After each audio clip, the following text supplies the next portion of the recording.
La creciente incorporación de las economías nacionales a la del ámbito mundial agudizó las desigualdades sociales, económicas, políticas y culturales. Dos son los temas que preocupan a las grandes economías, a los países no desarrollados y a los organismos internacionales: la gran desigualdad socioeconómica y el crecimiento económico necesario para atender tal desigualdad. En el caso de América Latina y México, la Comisión Económica para América Latina, CEPAL, ha señalado que existe una distribución desigual de la riqueza social entre capital y trabajo, entre empleos de calidad y empleos precarios, así como en el acceso a la protección social y a la educación. Desigualdades graves que provocan inequidades raciales, de género, de edad y de etnia. La desigualdad económica tiene tres aspectos principales: desigualdad de ingresos, recursos productivos y desigualdad de bienes. En el caso de los ingresos, la CEPAL señala que en México la proporción de los salarios con respecto al PIB ha sido la más baja comparada con 14 países de América Latina, pues escasamente alcanza 28%, mientras que en Honduras los salarios representan 52% del PIB. De acuerdo con cifras del INEGI, el ingreso máximo de 48 millones de personas, 64% de la población, en 2014 fue de hasta 2 salarios mínimos. De esa población, 16 millones de personas vivían en el medio rural. Para que una economía crezca, se requiere que haya una mejor distribución del ingreso para que así aumente la demanda interna y con ello la inversión. Pero en nuestro país, el ingreso per cápita mensual real ascendió en 2016 aproximadamente a 3,733.22 pesos, ingreso casi igual al que recibían las familias hace 22 años, en 1994.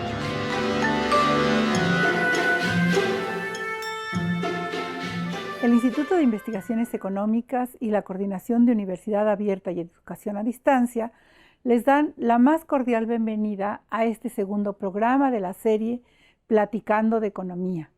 Ambas instituciones de la UNAM les complace muchísimo el presentar el día de hoy el tema sobre desigualdad, desarrollo y situación social. Nos acompañarán en esta ocasión la doctora Mildred Espíndola Torres, el doctor Armando Sánchez Vargas, y tendremos comentarios de 2 investigadores jóvenes, que es Débora Martínez Ventura y Amarildo Figueroa Valencia. ¿Por qué son tan importantes ahora los temas de desigualdad y de crecimiento, tanto para países desarrollados como para los países llamados en desarrollo, como para los organismos internacionales como la propia ONU, como la propia OCDE? ¿Qué pasa? ¿Qué limita el crecimiento? ¿La desigualdad o la desigualdad es producto de un mal crecimiento? Estas y algunas otras preguntas van a ser tratadas en este programa. Gracias por acompañarnos.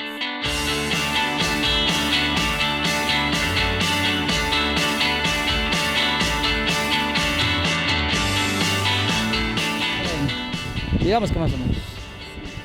Vive uno al día, ¿no? Prácticamente. Es que, pues bien, bueno, para ir sobrellevando bien. Pero así como para, ¿cómo le diré? Como para estar tranquilos, pues no, la verdad que no. Pues los ingresos sí han subido un poco, no mucho, ¿verdad? Pero pues da lo mismo porque no suben los productos, son más los gastos. A pesar de que somos varios los integrantes de la familia que aportamos a la casa, los ingresos no son suficientes para cubrir los gastos, los más básicos, o sea, realmente no se alcanzan a cubrir o son limitados. Pues Yo creo que es algo moderado. Están muy canijos. Sí, la situación está muy canija, la economía más bien. ¿Sí? En cuanto a los salarios, creo que no son justos. Hay mucha desigualdad, tanto en lo que es los sueldos en las empresas públicas, a diferencia aquí con la UNAM. Pues yo creo que no es suficiente, siempre queremos más, ¿no? Y entre más ganamos, más consumimos y todo, ¿no? Pues hasta ahorita bien. Digo, no es como que nos damos un lujos, pero se puede vivir bien. Pues los ingresos son muy pocos y los gastos son muchos.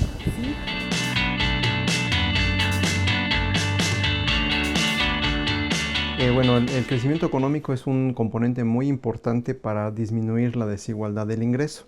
Es decir, si queremos generar que la gente tenga las mismas posibilidades, que no haya tantas diferencias tanto de ingresos como de acceso a bienes en una economía, lo que necesitamos es generar mayor crecimiento económico. Sin embargo, considero que es una condición necesaria.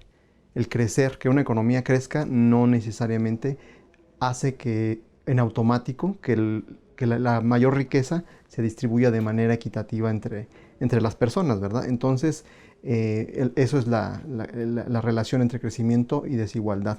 Esto se ha concentrado en los últimos 30 años a nivel mundial y a nivel nacional. Ha habido una alta concentración, ¿verdad?, en la desigualdad de la riqueza, pero además la desigualdad del ingreso ha empeorado. Entonces, esto ha sido resultado de la implementación de un modelo, ¿verdad?, que ha generado, de un modelo que se le llama neoliberal o liberal, que ha generado una gran cantidad de riqueza, pero que la ha acumulado en pocas manos. Entonces, el resultado viene siendo que ahora tenemos, por ejemplo, países donde en las elecciones, ¿verdad?, ganan los antisistemas, ¿verdad?, ganan los candidatos que son antisistema, que desde mi punto de vista lo que reflejan es esa desigualdad del ingreso, esa pobreza que se ha generado a nivel mundial, y se refleja y se muestra en el aspecto político o en otros aspectos, ¿no?, de la vida normal de las personas. Entonces, es importante pensar entonces que el crecimiento económico es una condición necesaria para mejorar la calidad de vida de las personas. Sin embargo, no es una condición suficiente. Para eso los gobiernos tendrían que empezar a preocuparse en medidas de política pública y económica para distribuir los ingresos en torno a la gente que está participando en la producción de los bienes y servicios. Ahora, también hay un gran problema de informalidad a nivel mundial.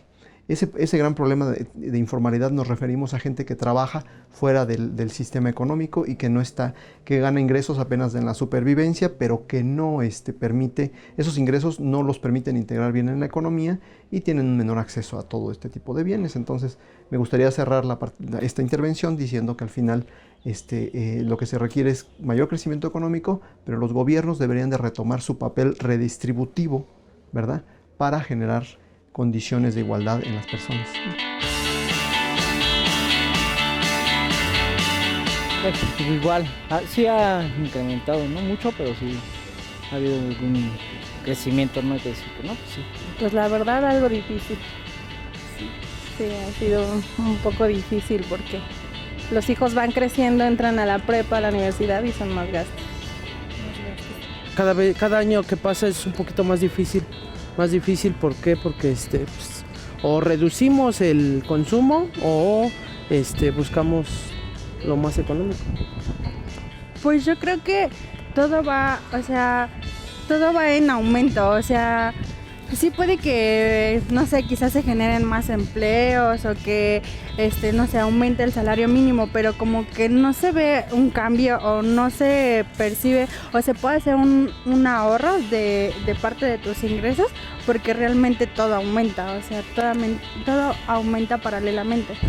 Pues un poco apretada, digamos, porque no es lo mismo estar activo que uno gana buen dinero a jubilado que está uno esperándose hasta el mes y no, en realidad no alcanza muy bien, que digamos, el dinero.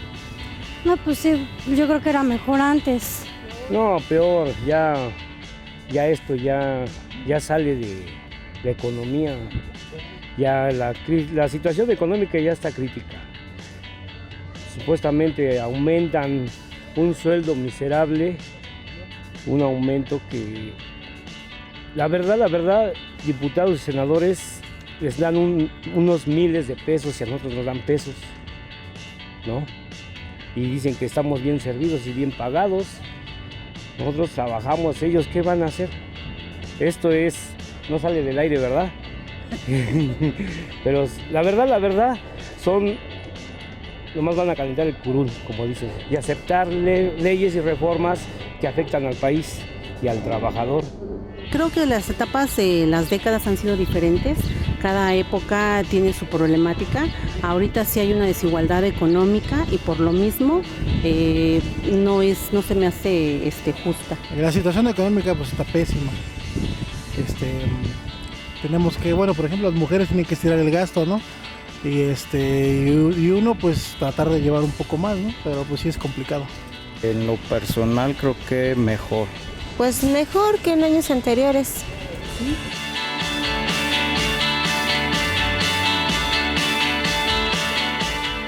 El problema de la desigualdad es muy importante porque no solamente afecta a la parte social, sino también impacta a lo económico.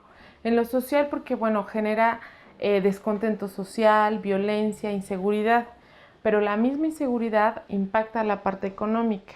¿Por qué? Porque si los inversionistas ven que hay inseguridad, pues no se sienten tan confiados para llevar a cabo sus inversiones, ¿no?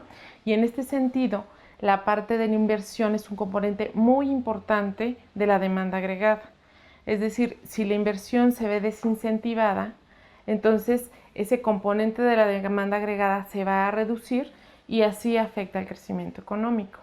Entonces, por eso es muy importante, digamos, que siempre lo social y lo económico vayan de la mano, ¿no? Como para crear los incentivos para crear la confianza en el inversionista, pero al mismo tiempo tenemos que si hay una mayor desigualdad y hay una concentración del ingreso en pocas manos, va a haber una parte de la población que no tenga los recursos necesarios para consumir.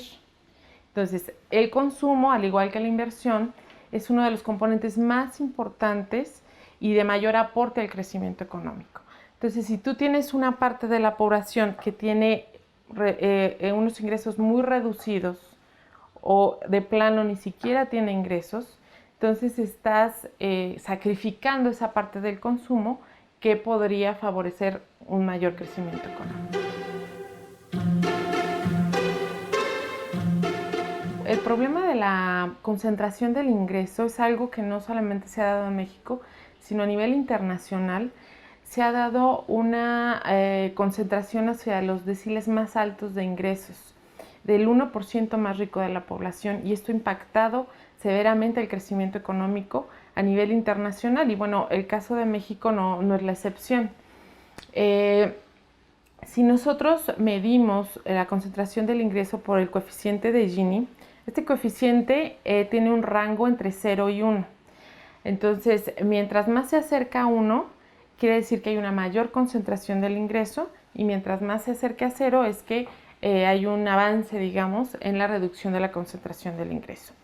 Para el caso de México, de acuerdo a datos de INEGI, tenemos que el coeficiente de Gini en 2008 era de 0.467 y en 2014 fue de 0.450, es decir, apenas se avanzó en 0.17 puntos en la reducción de la concentración del ingreso.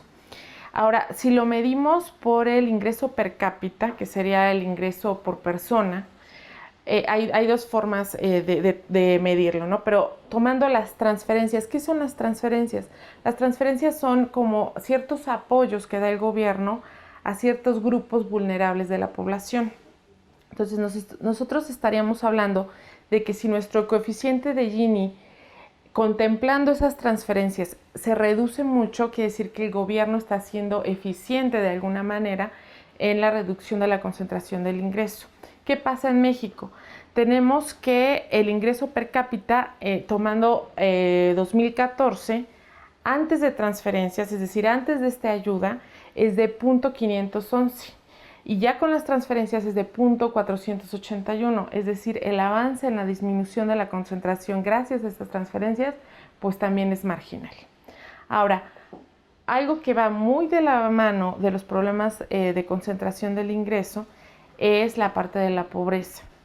Y bueno, los datos para México son muy preocupantes. De acuerdo a la Coneval, en 2012 el 45.5% de la población era pobre.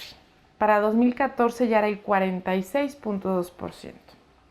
Ahora, si consideramos a la gente que vive en pobreza extrema, tenemos que en 2012 esta representaba el 9.8%.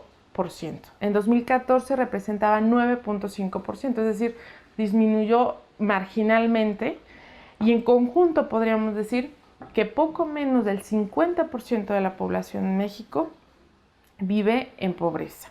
Entonces, retomando lo que se decía antes respecto a que una parte importante, un componente importante de la demanda agregada que impulsa el crecimiento económico es el consumo. Entonces, estaríamos hablando que casi un 50% de la población en México ve reducido reduce pues esta parte del consumo, ¿no? No tiene capacidad de consumo, su capacidad de consumo es muy pequeña.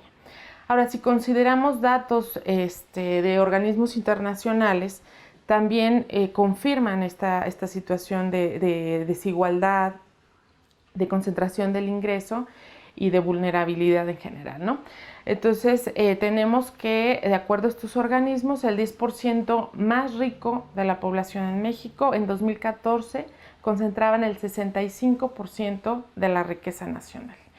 Y México ocupaba el número 107 de 132 países en cuanto a desigualdad. Entonces, estamos hablando de que el 80% de esos países eran menos desiguales que México.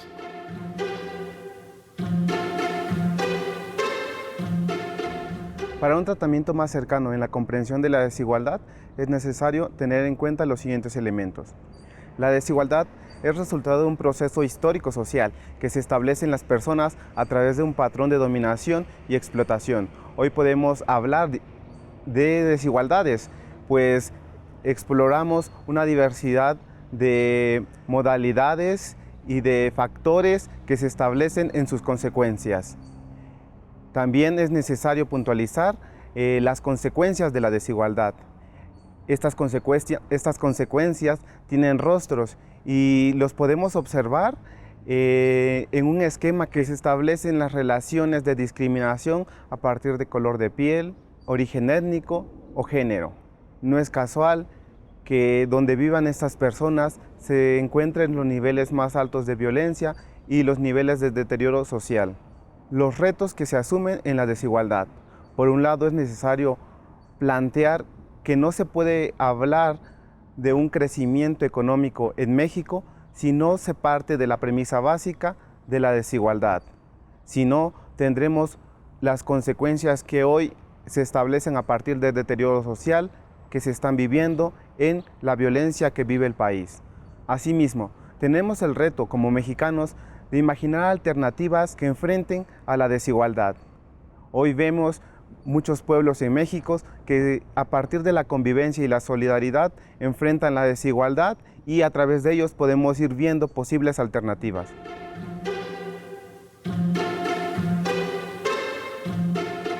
Hablando en términos absolutos sobre la distribución del ingreso en nuestro país, sabemos que tenemos alrededor de 60 millones de pobres, ¿verdad? Y estas personas en realidad no tienen acceso no solo a ingresos, sino también a bienes. Por ejemplo, tienen escasez de agua, acceso a servicios de salud, acceso a otro tipo de bienes, ¿no? Entonces, estos 60 millones de pobres en realidad quedan en la cola de la distribución de ingresos y en realidad su participación en la actividad económica, su impacto es muy limitado. Por ejemplo, si estas gentes como tienen poca capacidad adquisitiva, generalmente no constituyen un impulso para el mercado interno, lo cual podría generar más crecimiento económico y mayor calidad de vida si además hubiera un gobierno preocupado por la redistribución de estos ingresos. Entonces en México deberíamos de empezar a preocuparnos no solo por generar más crecimiento económico, sino hacerlo más equitativo, ¿verdad? ¿Y esto cómo se va a lograr, cómo se puede lograr en un país como México? Generando empleos.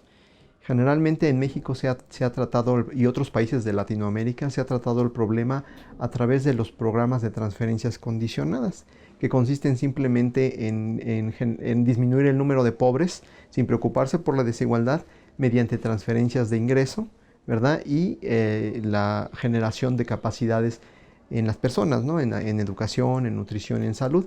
Sin embargo, estos programas ya han demostrado que están limitados, porque no han logrado sacar de la pobreza a la gente que era su población objetivo, pero al mismo tiempo no han podido generar condiciones de igualdad entre los diferentes segmentos de la población. Entonces, es posible decir que se requiere que hoy día México empiece a repensar no solo su estrategia económica, ¿verdad?, en el contexto de un mundo globalizado, ¿verdad?, su estrategia económica, pero pensar más en redirigir esa redistribución del ingreso y además mejorar la calidad de vida, que pasa por reducir la desigualdad de los ingresos entre los diferentes grupos. Entonces, al final del día, esto implica no solo una estrategia de generar mayor crecimiento económico, implica pensar que ese crecimiento económico esté bajado al nivel de la población. Por ejemplo, pensemos, si queremos generar empleo, lo que necesitaríamos nosotros es apoyar a las pequeñas y medianas empresas. Es bien sabido que casi el 60% del empleo en la población en México depende de las pequeñas y medianas empresas, que no están conectadas con las grandes empresas, esas grandes empresas exportadoras que han sido muy exitosas con el Tratado de Libre Comercio y que son las que están moviendo la economía, pero al final del día ese 60% de empleo generado en las pequeñas empresas tiene tasas de desaparición de 3 años, ¿verdad? Esos negocios desaparecen en 3 años y generalmente esta gente puede pocas veces incorporarse a la formalidad, pagar impuestos y tener mejores acceso a más bienes públicos, ¿verdad? Entonces, al final del día, la situación de México en términos de desigualdad, creo que tiene una situación bastante complicada en estos años y en los próximos sexenios va a ser un componente definitivo. Si el gobierno mexicano o el próximo gobierno no se preocupa por una estrategia redistributiva, vamos a tener conflictos, más violencia, más problemas de desempleo. Entonces, esa sería la situación. Ahora, comparado el problema de desigualdad en México con el problema de desigualdad en otros países, podemos ver que estamos apenas por arriba de los países de Centroamérica. Y esto no era así hace 2 décadas. México era uno de los países con más igualdad, ¿verdad?, medida por coeficientes, por los índices de Gini. Era un país más igualitario, pero hoy día tiene un índice de Gini que se acerca ya a los países de Centroamérica. Entonces, si nosotros queremos evaluar qué implica esto, pues implica que en las últimas 2 décadas se ha abandonado la protección, ¿verdad?, a las mayorías, la protección económica, el apoyar, ¿verdad?, estrategias productivas que hagan que esta gente pueda incorporarse al mercado de trabajo, pueda ganar salarios y pueda tener un mejor acceso a la calidad de vida. Esto es lo que la estrategia económica global y local han propiciado, ¿no?, en nuestro país. Entonces tiene que haber un cambio para que podamos realmente salir de esas condiciones de desigualdad. Por otro lado, me gustaría entonces a mí enfatizar que lo que se debe de pensar es cómo debemos incorporar a México en este mundo globalizado, porque no podemos regresar y retomar estrategias de hace 50 años, ¿no? La desigualdad de verdad es un problema que lastima y que tendríamos que tener en cuenta para los próximos 20 años en México. Este programa es para ustedes. Lo pueden enriquecer con sus comentarios, con sus preguntas y con algunas dudas que les hayan quedado. Para eso tenemos a su disposición varios medios de comunicación con nosotros, cuyas direcciones estarán apareciendo en pantalla. Al igual que en otras ocasiones, el Instituto de Investigaciones Económicas tiene algunos libros de su línea editorial para obsequiárselos a ustedes. Háganos llegar sus comentarios, indíquenos si están interesados en alguno de estos libros. Vamos a ir a una pausa breve. Por favor, no se vayan, continúen con nosotros porque en esa segunda parte del programa continuaremos desarrollando estos temas tan importantes para la sociedad mexicana.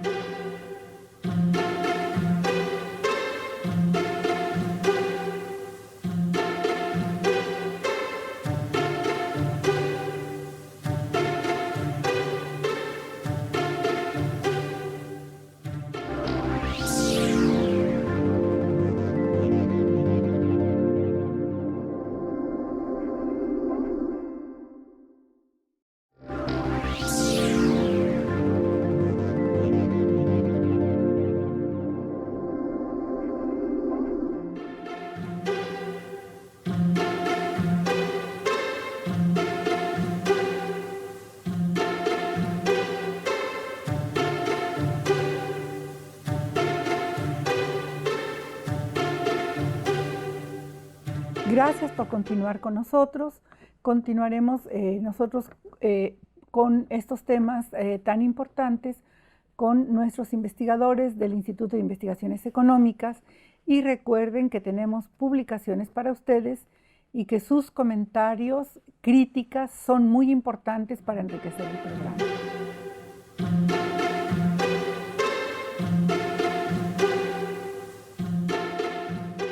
Dado la creciente desigualdad del ingreso, esto se puede ver simplemente en que en un largo plazo la desigualdad no se ha reducido. Incluso en 1985 el coeficiente de Gini, de acuerdo a datos de la OECD, era de 0.450 y en 2013 en lugar de disminuir aumentó a 0.478 con un crecimiento de 2.5% en la economía. Es decir, hay una fuerte concentración del ingreso que está impactando negativamente sobre el crecimiento económico y se ha comprobado que hay países en los que el sistema tributario ha sido muy importante por su poder redistributivo.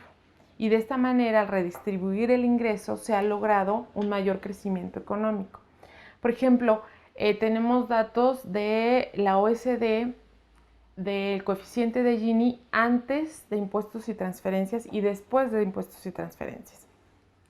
En este caso, tenemos que estos países han logrado, mediante su sistema tributario, reducir esta concentración del ingreso. Y nosotros, bueno, creemos que en México tenemos la posibilidad de lograr esto porque hay una fuerte concentración del ingreso que sugiere que hay una buena parte de la población que tiene la capacidad de pagar más impuestos. O sea, no se trata simplemente de imponer más impuestos, valga la redundancia, por imponerlos. Hay que considerar la importancia de que sean de acuerdo al ingreso que percibe cada contribuyente, ¿no?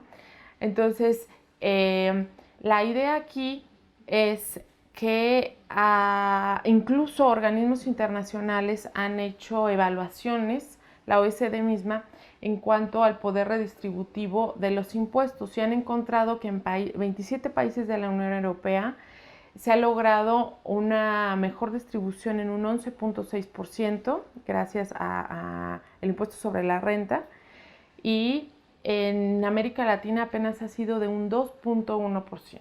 Es decir, se ha reducido la desigualdad en el ingreso o se ha mejorado pues en una mejor distribución apenas en un 2.1%. ¿Y esto por qué se ha dado? Porque en general se piensa que la política fiscal, incluso desde el gasto, afecta a la inversión por el efecto que le llaman crowding out. Es decir, que si el gobierno invierte más, entonces el sector privado va a invertir menos. O en la parte tributaria dicen, si nosotros aumentamos los impuestos, entonces la inversión va a caer. También hay evidencia de que esto no necesariamente ocurre así si está bien aplicado el impuesto, ¿no? Entonces la idea es, pues, si tenemos un buen número de contribuyentes con altos ingresos, entonces se les puede gravar o aprovechar su potencial de ingresos para recabar una mayor proporción o mayor porcentaje de ingresos, ¿no? Y en la medida en que estos ingresos se destinen al gasto en servicios de salud, de educación, pues esta distribución del ingreso pues favorecerá al conjunto de la sociedad, ¿no?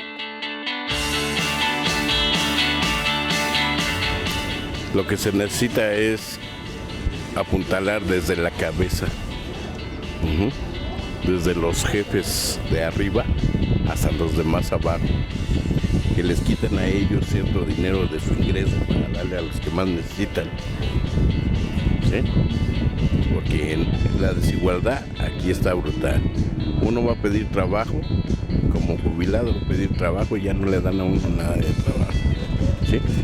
Y todavía uno puede estar activo, todavía se siente uno fuerte, no más que cuando llega a su ciclo de trabajo, ya simplemente le dicen, ¿sabes qué? Tú ya no me sirves y ya te doy las gracias y vámonos.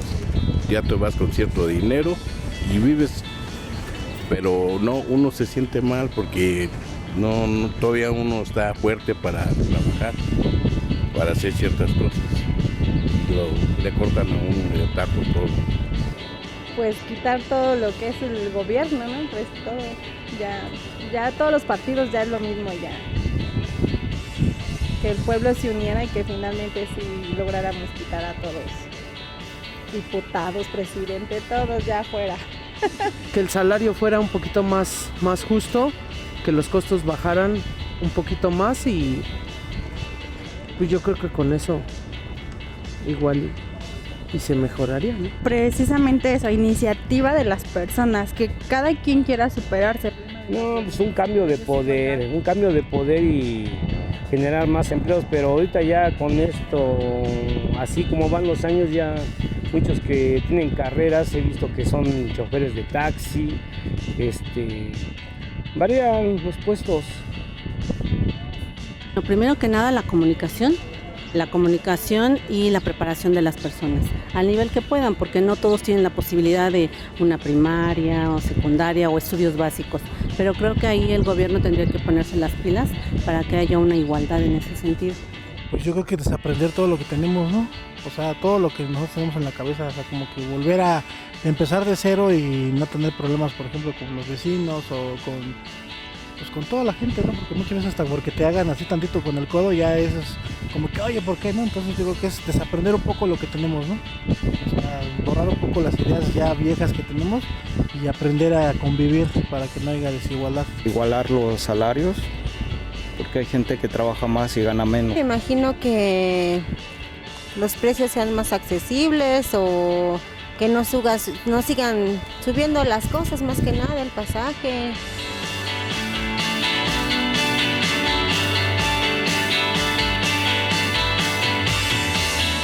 En la política, pensemos en la política fiscal como un componente de la distribución del ingreso.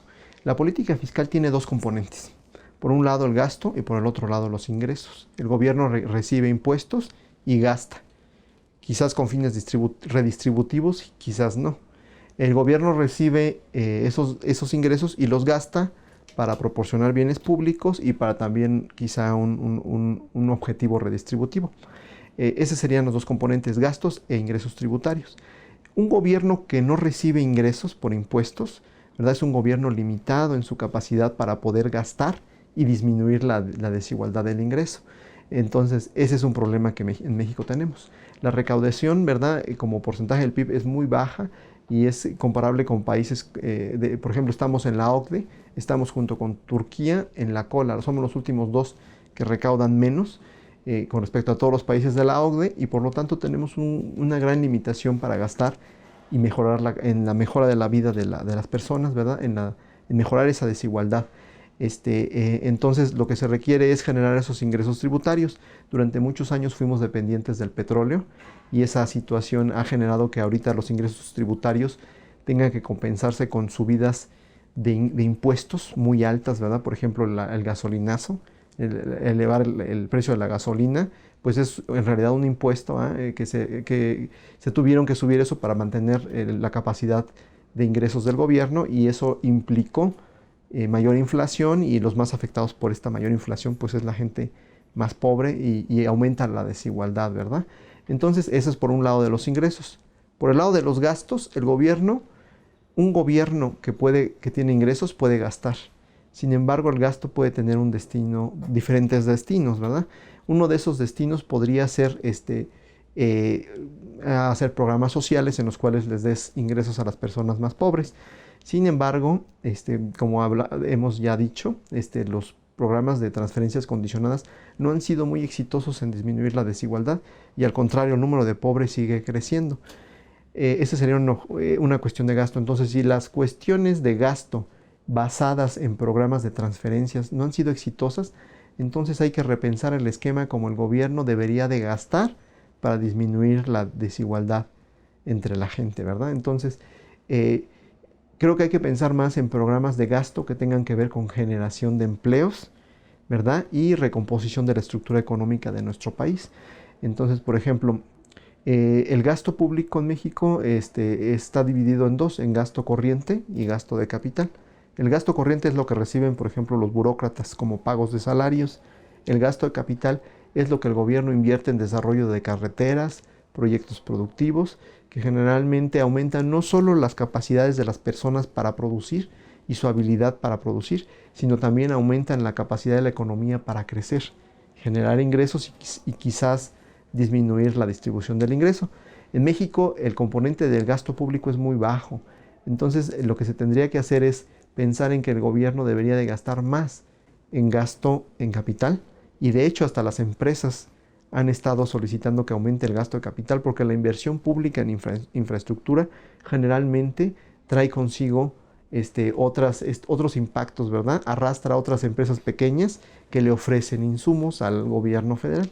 Entonces, al final del día, el gasto de capital tendría que aumentar, la inversión, el gobierno tendría que empezar en aumentar ese gasto de capital para generar más capacidad productiva, más habilidades en las personas para producir, y con eso estaría generando más empleos y más ingresos seguros, ¿verdad? Yo creo que si recordamos la economía de los años 40, 50 en México, 60, no es igual, ¿verdad? Porque no había apertura comercial, no había globalización, la circunstancia no es la misma. Sin embargo, era una estructura menos desigual y el gobierno jugaba un papel realmente redistributivo. Hoy día el gobierno puede retomar ese papel redistributivo mediante gastos productivos, ¿verdad? Pero tiene que tener en cuenta que estamos en un contexto de economía abierta, donde el gasto tiene que ser cuidado hacia la eficiencia del gasto, hacia aquellos gastos que generen capacidades en la población, que generen capacidad de infraestructura pública, que al mismo tiempo nos permitan hacer más competitivos al exportar, ¿verdad? Y no se nos genere un problema también de desequilibrio en las cuentas comerciales, ¿verdad? Porque generalmente sucede muchas veces eso. Entonces los gobiernos de hoy tienen que tener pensado una estrategia mucho más complicada en este contexto mundial, ¿verdad? Pero sí, definitivamente tienen que elevar el gasto público dedicado a infraestructura, y al mismo tiempo también se tiene que pensar en recaudar más, pero no se puede recaudar más sin tener empleos. Entonces la estrategia tiene que ser crecimiento económico, empleo, y que el gobierno repiense su papel como redistribuidor de esos ingresos generados en la economía. Sí, demasiada. En parte sí. Sí, porque pues finalmente todo lo maneja el gobierno, ¿no? La violencia, todo ya está manipulado. Sí, claro, sí. Sí, ¿por qué? Porque si hubiera más fuente de trabajo, más ingresos, no hubiera tanto vago, tanto raterismo, que digamos. Sí, yo considero que sí. Hay muchas personas que, por ejemplo, no tienen los suficientes estudios y sin embargo se les dan puestos ejecutivos que realmente no desempeñan o no tienen la capacidad para poder desempeñar esos cargos directivos que se les dan, y hay personas que sí, o sea, que se esfuerzan demasiado y que tienen muchos títulos y sin embargo terminan siendo taxistas, así, porque no se les abren las puertas. Yo creo que en gran parte también depende de uno como persona, que no sale, o sea, piensa que si sale a la calle no va a encontrar nada, sí, pero no, o sea, el chiste es como ir y tocar puertas también. Claro. Sí, ¿por qué? Claro. Porque al no haber economía obviamente óptima, pues se encuentra desempleo, falta y empieza a haber delincuencia. Está claro. Sí, bueno, yo pienso que lo que es en parte de la mujer sí, ¿no? Bueno, sí, yo digo que sí porque pues obviamente el camino más fácil que la gente cada vez más toma es pues, robar, asaltar y pues sí, de alguna manera sí nos afecta. La violencia. Bueno, pues sí es un problema grave y bueno, creo que todo el país está inmerso en eso, todas las familias estamos expuestas a eso y bueno, todos tendríamos que poner un granito de arena para solucionar eso, pero la mayor parte la tiene el gobierno. Eso sí, hay muchas empresas que cierran, desempleo, muchos dicen, no, pues se le hace más fácil robar que trabajar y ya si no hay ni empleo, no hay nada de empleo casi. Sí, los políticos cobran dinero que no se ganan, entonces la desigualdad está en todos lados. Yo digo que tiene que ver porque, por ejemplo, al alguien no percibir algo de dinero o no tener un trabajo, pues busca la manera de cometer algún ilícito para ganarlo, ¿no? Entonces yo creo que sí tiene mucho que ver. Si hubiera trabajo para todo el mundo, yo creo que pues no habría, o sería menos la delincuencia o ese tipo de cuestiones, ¿no? Sí, sí, bastante. Sí, digo, el dinero es como que lo que más mueve, ¿no? Entonces, cuando hay desigualdad hay muchos conflictos. Pues sí, bastante. Pues no sé, me imagino que hay gente que trabajamos más horas o más días al día y ganamos muy poco, y hay gente que no y tienen unos sueldos muchísimo mayores que los que nosotros tenemos.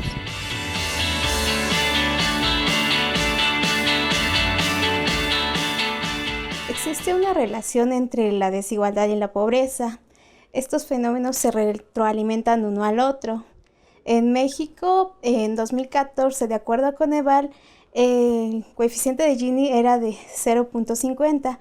Es decir, este indicador va en un rango entre 0 y 1, donde 0 significa que no hay tanta desigualdad en el ingreso y 1 existe desigualdad en el ingreso. En el caso de México, pues este indicador pues, nos está dando evidencia de que realmente existe desigualdad. En 2014, Coneval había dicho que el 55.3% de la población se encontraba en condiciones de pobreza.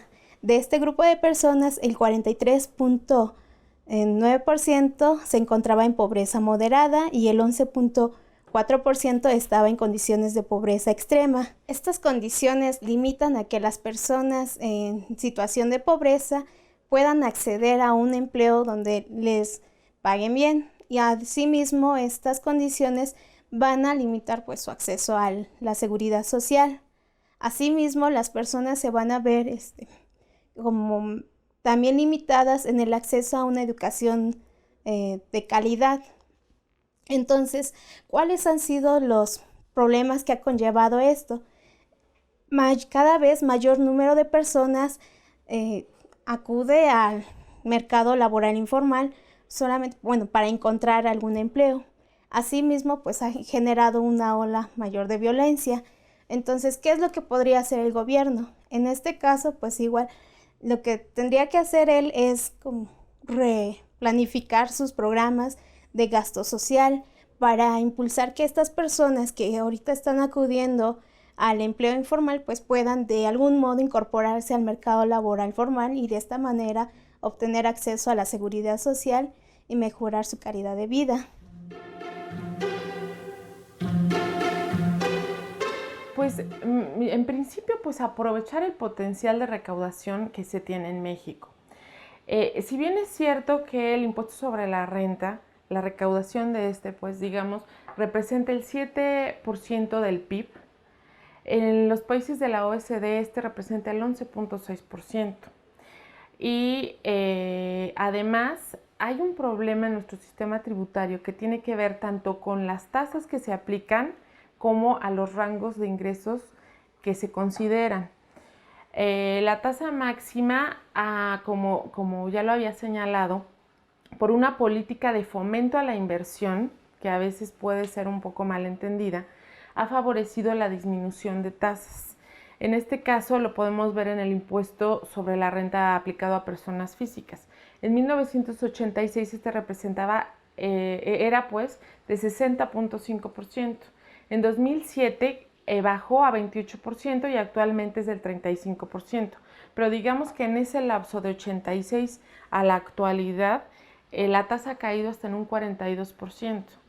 Y si esto lo vinculamos con la concentración del ingreso, entonces estamos hablando de que se está gravando en un menor porcentaje a los ingresos de esa parte de los contribuyentes que tienen una alta concentración del ingreso. Por otra parte, tenemos que la tasa de impuesto sobre la renta a personas morales también ha caído. En 86 era del 42%, en 2007 del 29% y actualmente es del 30%. Sin embargo, digamos, hay una fuerte caída del 42 al 30% con esta idea de incentivar la inversión. Además, tenemos que hay contribuyentes cuyo registro de ingresos está muy por encima del rango más alto de ingresos que se contempla dentro de la ley del impuesto sobre la renta, ¿no? Entonces, ahí tenemos un margen de maniobra muy alto para una mayor recaudación. Otro elemento muy importante a considerar es que casi el 50% de los ingresos que provienen del impuesto sobre la renta a personas físicas proviene de los contribuyentes cautivos, es decir, de sueldos y salarios. Entonces, esa parte de ingresos corresponde a contribuyentes que no ganan más de 21,000 pesos mensuales, ¿no?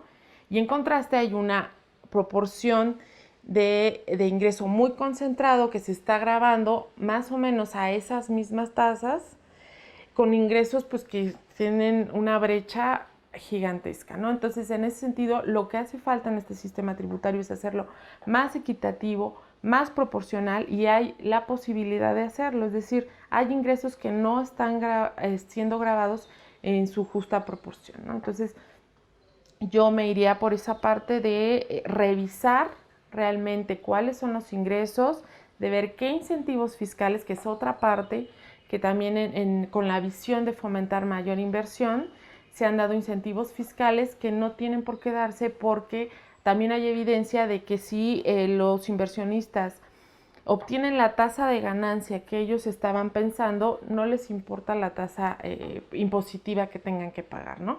Digamos, vuelvo a repetir, no es gravar por gravar, sino realmente hacerlo equitativo y proporcional al nivel de ingresos que tenga cada contribuyente. Es decir, se puede gravar esta gran concentración del ingreso sin afectar a esta gente que ya está cautiva y que ya tiene que pagar una alta proporción de su ingreso en impuestos. Bueno, sin duda, hay evidencia de que hay una fuerte concentración del ingreso en México, que desafortunadamente a veces en lugar de disminuirla se ha acentuado en ciertos periodos.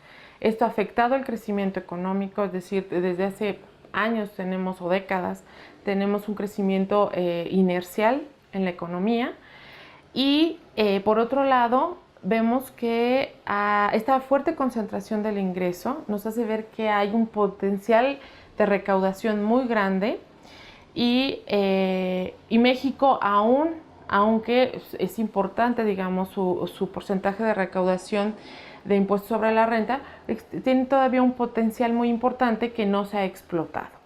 Entonces, una mayor distribución del ingreso, una mejor distribución del ingreso mediante la reforma del sistema tributario permitiría obtener más ingresos y mediante una política fiscal de gasto bien planeado, esto podría generar una mejor distribución a partir de políticas de mayor educación, mayor salud hacia esos parte de la población más vulnerable, ¿no? Entonces, en este sentido es aprovechar esa ventaja de esa concentración del ingreso para obtener más ingresos y que esos ingresos se vayan a gasto, que esté bien pensado y que este gasto genere mayores beneficios para la población más vulnerable, ¿no? Este sería el sentido. O sea, no solamente un mayor ingreso, sino además que este vaya acompañado por una mejor política de gasto. Muchos especialistas de prestigio internacional han señalado que la desigualdad creciente es resultado natural de la forma en que han funcionado las economías en los últimos años. Y el Fondo Monetario Internacional considera que la alta desigualdad es un freno para el crecimiento. Este podría incrementarse mediante la redistribución de la riqueza. En México, la desigualdad en la propiedad de recursos productivos explica el por qué en 2014 10% de la población más rica recibió 35% de los ingresos totales, mientras que 10% de la más pobre recibió únicamente 1.9% de los ingresos totales. De esta forma, más de la mitad del ingreso total del país quedó en manos del sector 20% más rico. Entre 2004 y 2014, la economía mexicana creció un promedio anual de apenas 2.6%, pero la concentración de los recursos productivos permitió que en esos 10 años la riqueza tuviera un crecimiento promedio anual de 7.9%. Es decir, la riqueza creció 3 veces más que la economía. La reducción de la desigualdad puede hacer que la nación en su conjunto sea más rica. Para lograrlo, es necesario que las políticas públicas, y especialmente las fiscales, se orienten a obtener resultados significativos sobre la distribución del ingreso, mediante la aplicación de impuestos altos que graven a los ricos y exenten a los pobres. Un buen uso del aumento que se logre de la recaudación permitirá disminuir la falta de acceso a seguridad social de 70% de la población.